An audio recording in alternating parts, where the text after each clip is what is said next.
actually not that dangerous you would think. So where would the barb be found, Steve? Steve? Yeah, sorry, I can see you. So where would the barbs be found in the stingrays? Yeah, where they're found? Where are they found? Yeah, so on the cowdos, these little guys, they're right where the body meets the tail. But on the feathers, it's about a third to halfway down the tail.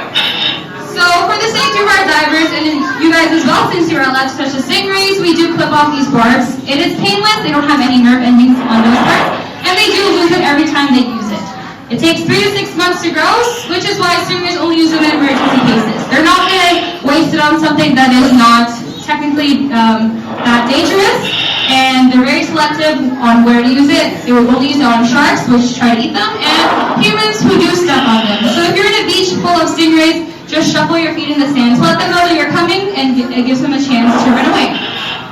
So the next animal I'm going to talk about is something a lot of people are more scared of. Do you know what it is? It's a shark. Who here knew that sharks and stingrays were actually related? Not a lot of hands. Sharks and stingrays are related. They are part of a family called elasmobranch. That means their entire skeletal structure is made out of cartilage. So in our own body, we find cartilage in our nose and our ears. This gives stingrays and sharks a chance to be very swift and flexible and also quick. This gives them a chance to eat their food and escape fast from its predators. So can anyone guess what the name of the shark we have here in this tank? We're hearing hammerhead shark. So Steve, what's the actual name of the shark that we have in this tank? The ones we have in this tag are actually 6 adult female bonnet head sharks. They're the cousin of a hammerhead shark. They are part of the hammerhead family, but these guys have a different shape to their head. They're not baby hammerheads, they're full-size adults. They don't have any bigger than this, and in the touch tank, they will come and say hi. Should you touch the shark though? No? Why can't you touch the shark? Because this tiny shark will eat you?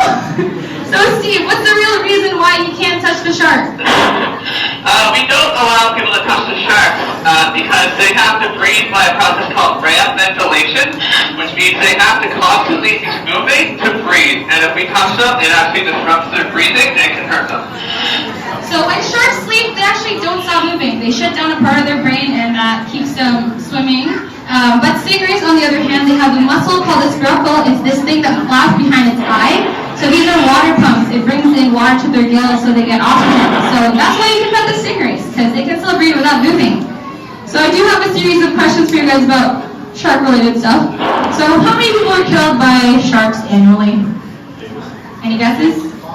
5? 100? So the average is 3 to 12 people. Last year, actually, 8 people were killed by sharks. So how many people are killed by ants? Ants. It's tiny, right? 100? So actually, annually, around 50 people are killed by ants. Horses. On average, 20